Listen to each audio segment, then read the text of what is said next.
ಆತ್ಮೀಯ ಸ್ನೇಹಿತರೆ, ಇವತ್ತಿನ ಕಥೆಯ ಶೀರ್ಷಿಕೆ ಬಡಾಯಿಕೋರರು. ರಾಜ ವಸುಷೇಣ ವಲ್ಲಭಿ ದೇಶವನ್ನ ಆಳ್ತಾ ಇದ್ದ. ಆತ ತುಂಬಾ ಕರುಣಾಳು ಮತ್ತೆ ಒಳ್ಳೆ ರಾಜ. ಸುವರ್ಣಗಿರಿ ಅವನ ಆಳ್ವಿಕೆಯಲ್ಲಿದ್ದ ಫಲವತ್ತಾದ ಭೂಮಿ ಇರುವಂತ ಒಂದು ಹಳ್ಳಿ. ಸ್ವಲ್ಪ ಶ್ರಮ ವಹಿಸಿದ್ರೂ ಕೂಡ ಒಳ್ಳೆ ಬೆಳೆ ಸಿಗ್ತಾ ಇತ್ತು. ಆದ್ರೆ ಅಲ್ಲಿನ ಜನರಿದಾರಲ್ಲ, ತುಂಬಾ ಸೋಮಾರಿಗಳು ಮತ್ತೆ ಹರಟೆ ಹೊಡೆಯೋದ್ರಲ್ಲಿ ತುಂಬಾ ನಿಪುಣರಾಗಿದ್ರು. ಯಾವಾಗ ಬೇಕಾದ್ರೂ ನೋಡಿ ಹರಟೆ ಹೊಡೆಯೋದೇ ಕೆಲಸ ಅವರು. ಜನರು ಬೆಳಗ್ಗೆ ಎದ್ದು ಒಂದು ಅರಳಿ ಮರದ ಕಟ್ಟೆಯಲ್ಲಿ ಹರಟೋದಕ್ಕೆ ಕೂತ್ಕೊಂಡ್ರೆ ಅದಕ್ಕೆ ಬಿಡುವು ಮಧ್ಯಾಹ್ನದ ಮತ್ತೆ ರಾತ್ರಿಯ ಊಟಕ್ಕೆ ಮನೆಗೆ ಬಂದಾಗ್ಲೇನೆ.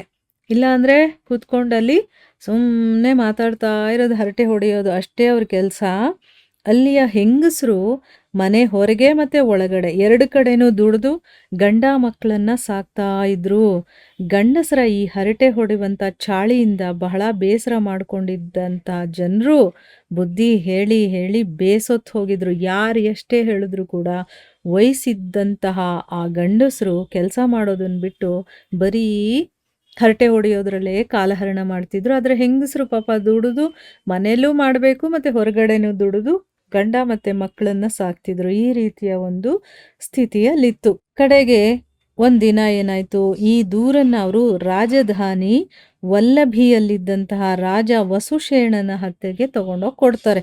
ಈ ರೀತಿ ಇದೆ ನಮ್ಮ ಊರಲ್ಲಿ, ಏನು ಮಾಡೋದು ಅಂತ ಗೊತ್ತಿಲ್ಲ ಅಂತ. ಆದರೆ ರಾಜನಿಂದ ಅವರಿಗೆ ಸರಿಯಾದ ಪ್ರತಿಕ್ರಿಯೆನೇ ಸಿಗೋದಿಲ್ಲ. ಅದಕ್ಕೆ ಅವ್ರು ಬೇಸರ ಮಾಡ್ಕೊಳ್ತಾರೆ. ಒಂದು ಬೇಸಿಗೆಯ ಹುಣ್ಣಿಮೆ ರಾತ್ರಿಯಲ್ಲಿ ಪ್ರತಿದಿನದಂತೆ ಆ ಜನರು ಅರಳಿ ಮರದ ಕಟ್ಟೆಯಲ್ಲಿ ಕೂತ್ಕೊಂಡು ಹರಟೆ ಹೊಡಿತಾ ಇದ್ರು. ಆಗ ಅಲ್ಲಿಗೆ ಒಬ್ಬ ಆಗಂತುಕ ಬಂದ. ಅಂದ್ರೆ ಯಾರಿಗೂ ಗೊತ್ತಿಲ್ಲದೆ ಇರುವಂಥವನು, ಅಪರಿಚಿತ ಅಂತ ಹೇಳ್ತಾರಲ್ಲ ಅಂಥವನು ಅಲ್ಲಿಗೆ ಬರ್ತಾನೆ. ಅವನು ನೋಡೋದಕ್ಕೆ ಎತ್ತರವಾಗಿದ್ದ, ಸುಂದರವಾಗಿದ್ದ.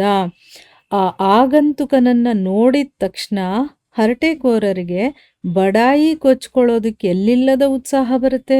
ಅಂದರೆ ನಾನೇ ಗ್ರೇಟ್ ಅಂತ ಹೇಳ್ಕೊಳ್ಬೇಕು ಅಂತ ಅವ್ರಿಗೆ ಆಸೆ ಆಗುತ್ತೆ, ಉತ್ಸಾಹ ಕೂಡ ಬರುತ್ತೆ. ಅಲ್ಲಿ ಹರಟೆ ಹೊಡೆಯೋದ್ರಲ್ಲಿ 4 ಗುಂಪುಗಳಿತ್ತಂತೆ. ಆ ಪ್ರತಿ ಗುಂಪಿಗೂ ಒಬ್ಬ ಯಜಮಾನ ಇದ್ದ. ಮೊದಲನೇ ಗುಂಪಿನ ಯಜಮಾನ ಏನು ಮಾಡ್ದ, ನನ್ನ ತಾಯಿಯ ಗರ್ಭದಲ್ಲಿದ್ನಲ್ಲ ಆಗಲೇ ನನಗೆ ಹೊರ ಜಗತ್ತಿನ ಪರಿಚಯ ಇತ್ತು.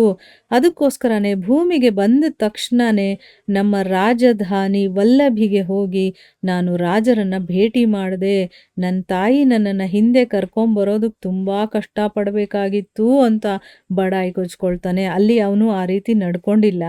ಆದರೂ ಈಗ ಬೇರೆ ಯಾರೋ ಬಂದಿದ್ದಾರಲ್ಲ ಅವ್ರ ಮುಂದೆ ತನ್ನ ಒಂದು ಪ್ರತಾಪವನ್ನ, ಹೆಮ್ಮೆಯನ್ನ, ಬಡಾಯಿಯನ್ನ ಕೊಚ್ಕೋಬೇಕು ಅನ್ನೋ ಒಂದು ಉತ್ಸಾಹದಿಂದ ಅವನು ಈ ರೀತಿ ಹೇಳ್ತಾನೆ. ರಾಜಧಾನಿ ವಲ್ಲಭಿಗೆ ಹೋಗಿ ಅಲ್ಲಿ ರಾಜರನ್ನ ಭೇಟಿ ಮಾಡಿದ್ದೆ, ಅಲ್ಲಿಂದ ನಮ್ಮ ತಾಯಿ ಕರ್ಕೊಂಬರೋದಕ್ಕೆ ಕಷ್ಟ ಆಯಿತು ಅಂತನ್ಬಿಟ್ಟು. ಇದನ್ನು ಕೇಳಿ ಅಲ್ಲಿದ್ದವರು ಎಲ್ಲ ಸಂತೋಷದಿಂದ ಚಪ್ಪಾಳೆ ತಟ್ತಾರೆ. ಇನ್ನು 2ನೇ ಗುಂಪಿನ ಯಜಮಾನನಿಗೆ ಇದಕ್ಕಿಂತ ಹೆಚ್ಚಿನ ಬಡಾಯಿ ಕೊಚ್ಕೊಳ್ಬೇಕು ಅನ್ನೋದು ಅವನಿಗನ್ಸುತ್ತೆ.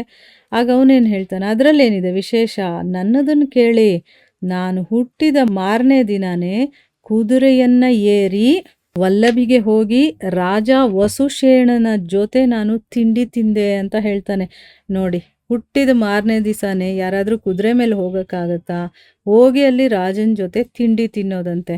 ಈ ವಿಷಯನ ಯಾರಾದರೂ ನಂಬೋದಕ್ಕಾಗತ್ತಾ? ಆದರೂ ಕೂಡ ಅವನು ಆ ರೀತಿ ಹೇಳ್ತಾನೆ ಮತ್ತು ಆ ಗುಂಪು ಚಪ್ಪಾಳೆ ತಟ್ಟುತ್ತೆ. ಈಗ 3ನೇ ಗುಂಪಿನ ಯಜಮಾನ ತನ್ನ ಹಿರಿಮೆಯನ್ನ ಕ್ಷಣದಲ್ಲೇ ಹೇಳ್ಕೊಳ್ತಾನೆ. ಏನು ಅಂದರೆ, ನಾನು ಹುಟ್ಟಿ 1 ವಾರದಲ್ಲೇ ಆನೆ ಮೇಲೆ ವಲ್ಲಭಿಗೆ ಹೋಗಿ ರಾಜನ ಜೊತೆ ನಾನು ಊಟ ಮಾಡಿದೆ ಅಂತನ್ಬಿಟ್ಟು. ಅದನ್ನು ಕೇಳಿ ಇನ್ನೂ ಜೋರಾಗಿ ಚಪ್ಪಾಳೆ ಹೊಡೆಯೋದಕ್ಕೆ ಶುರು ಮಾಡ್ತಾರೆ. ಆಗ 4ನೇ ಗುಂಪಿನ ಯಜಮಾನ ಇರ್ತಾನಲ್ಲ, ಅವನು ಎದ್ದು ನಿಂತು ನಗತಾ ಹೇಳ್ತಾನೆ, 1 ತಿಂಗಳು ಮಗುವಾಗಿದ್ದಾಗಲೇ ನಾನು ವಲ್ಲಭಿಗೆ ಹಕ್ಕಿಯ ಹಾಗೆ ಹಾರ್ಕೊಂಡು ಹೋಗಿದ್ದೆ. ರಾಜ ವಸುಷೇಣ ಆಶ್ಚರ್ಯದಿಂದ ತನ್ನ ಸಿಂಹಾಸದಲ್ಲಿ ನನ್ನನ್ನು ಕೂಡ ಸ್ವಲ್ಪ ಹೊತ್ತು ಕೂರಿಸಿ ಮರ್ಯಾದೆ ಕೂಡ ಮಾಡಿದ್ದ ಅಂತನ್ಬಿಟ್ಟು ಹೇಳ್ತಾರೆ. ನೋಡಿ, ಆಗದೇ ಇರುವಂಥ ಮಾತುಗಳನ್ನೆಲ್ಲ ಇಲ್ಲಿ ಹೇಳ್ತಾ ಇದ್ದಾರೆ. ಪ್ರತಿಯೊಬ್ಬರು ಕೂಡ ಕೇಕೆ ಹಾಕ್ತಾ ಚಪ್ಪಾಳೆ ಹೊಡಿತಾ ಸಂತೋಷವನ್ನ ವ್ಯಕ್ತಪಡಿಸ್ತಾರೆ. ಅಲ್ಲಿದ್ದಂಥ ಆ ಆಗಂತುಕ ಇದ್ದಾನಲ್ಲ, ಅವನು ಆಶ್ಚರ್ಯದಿಂದ, ನೀವೆಲ್ಲ ರಾಜ ವಸುಷೇಣನನ್ನ ಮೊದಲೇ ಭೇಟಿಯಾಗಿದ್ದೀರಾ, ಅದರಿಂದ ರಾಜನ ಪರಿಚಯ ನಿಮಗೆ ಚೆನ್ನಾಗೇ ಇರಬೇಕಲ್ವಾ ಅಂತ ಅಂದ್ಬಿಟ್ಟು ಕೇಳ್ತಾನೆ. ಹೌದು ಹೌದು, ಖಂಡಿತವಾಗ್ಲೂ ನಾವೆಲ್ಲರೂ ಅಸಾಮಾನ್ಯರಾಗಿರೋದ್ರಿಂದ ರಾಜ ನಮ್ಮನ್ನು ನೋಡಿದ ತಕ್ಷಣ ಗುರುತಿಸ್ತಾನೆ. ಅಂದರೆ ನಾವು ಭೇಟಿಯಾಗಿದ್ದೀವಿ, ನಮ್ಮ ಪರಿಚಯ ರಾಜನಿಗೂ ಇದೆ, ರಾಜ ನಮ್ಮನ್ನು ನೋಡಿದ್ರೆ ತಕ್ಷಣ ಗುರುತಿಸ್ತಾನೆ ಅಂತೆಲ್ಲ ಹೇಳ್ತಾರೆ. ಸೊ ಈಗ ಆ ಆಗಂತುಕ ಹೇಳ್ತಾನೆ, ನಾನು ವಲ್ಲಭಿಯಿಂದ ಬಂದಿದ್ದೀನಿ, ಅಲ್ಲಿ ಕೋಟೆ ಕಟ್ಟಬೇಕಾಗಿತ್ತು, ಅದಕ್ಕೋಸ್ಕರ ಗಟ್ಟಿಮುಟ್ಟಾದ ಕಲ್ಲುಗಳನ್ನು ಹೊರೋದಕ್ಕೆ ಅಲ್ಲಿನ ಕೆಲಸಕ್ಕೆ ಬಲಶಾಲಿಗಳ ಅಗತ್ಯವಿತ್ತು. ಅದ್ರ ಹಾಗೆ 4 ಜನ ಅಸಾಮಾನ್ಯರನ್ನು ಹುಡುಕಿ ಚಿನ್ನದ ನಾಣ್ಯಗಳನ್ನು ಅವರಿಗೆ ನಾನು ಮುಂಗಡವಾಗೇ ಕೊಟ್ಟಿದ್ದೆ. ಈಗ ಬರ್ತೀವಿ ಅಂತ ಹೇಳಿ ಹೋದವರು ಇಷ್ಟು ದಿನವಾದರೂ ಅವರು ಬರಲೇ ಇಲ್ಲ. ಅಂದರೆ ಕೋಟೆ ಕೆಲಸ ಮಾಡ್ತೀವಿ ಅಂತ ಚಿನ್ನದ ನಾಣ್ಯಗಳನ್ನು ಇಸ್ಕೊಂಡು ಹೋದವರು ಬಂದೇ ಇಲ್ಲ. ಇಷ್ಟು ದಿನ ಆದ್ರೂ ಕೂಡ ಕೋಟೆ ಕೆಲಸ ಈಗ ಪೂರ್ತಿ ಆಗದೆ ಹಾಗೆಯೇ ಉಳಿದು ಹೋಗಿದೆ.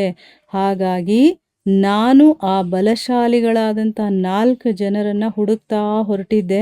ನೀವೇ ಆ 4 ಜನ ಕೊಟ್ಟ ಮಾತಿಗೆ ತಪ್ಪಿ ಕೆಲಸಕ್ಕೂ ಬರದೆ ಚಿನ್ನದ ನಾಣ್ಯಗಳನ್ನು ಮೊದಲೇ ಮುಂಗಡವಾಗಿ ತಗೊಂಡು ಮೋಸ ಮಾಡ್ತಾ ಇದ್ದೀರಾ. ಇದಕ್ಕೆ ರಾಜಾಜ್ಞೆಯಂತೆ ಶಿಕ್ಷೆ ಆಗಲೇಬೇಕು. ನಾನು ಮುಂಗಡವಾಗಿ ಕೊಟ್ಟಂಥ ಚಿನ್ನದ ನಾಣ್ಯಗಳನ್ನು ಹಿಂದಿರುಗಿಸಿ ಕೊಡಿ, ಇಲ್ಲ ಅಂತಂದರೆ ಕೆಲ್ಸಕ್ಕೆ ಬನ್ನಿ ಅಂತ ಹೆದರಿಸ್ತಾ ಆ ಆಗಂತುಕ ತಾನು ಹೊತ್ಕೊಂಡಿದ್ನಲ್ಲ ಶಾಲು ಅದನ್ನು ತೆಗಿತಾನೆ. ಅವನು ಬೇರೆ ಯಾರೂ ಆಗಿರದೆ ರಾಜ ವಸುಷೇಣನೇ ಆಗಿದ್ದ. ರಾಜನನ್ನು ನೋಡಿದಂಥ ಬಡಾಯಿಕೋರರ ಗುಂಪು ಹೆದರುತ್ತೆ. ಕ್ಷಮಿಸಿ ಮಹಾರಾಜರೇ, ನಾವು ಅಸಾಮಾನ್ಯ ಶೂರರು ಅಲ್ಲ, ಏನೂ ಅಲ್ಲ, ನಾವು ಸಾಮಾನ್ಯರು, ಹೀಗೆ ಹರಟೆ ಹೊಡೆಯುವಂಥ ಭರದಲ್ಲಿ ನಾವು ಸುಳ್ಳು ಹೇಳ್ಬಿಟ್ವಿ ಅಂತ ರಾಜರ ಕಾಲನ ಗಟ್ಟಿಯಾಗಿ ಹಿಡ್ಕೊಳ್ತಾರೆ.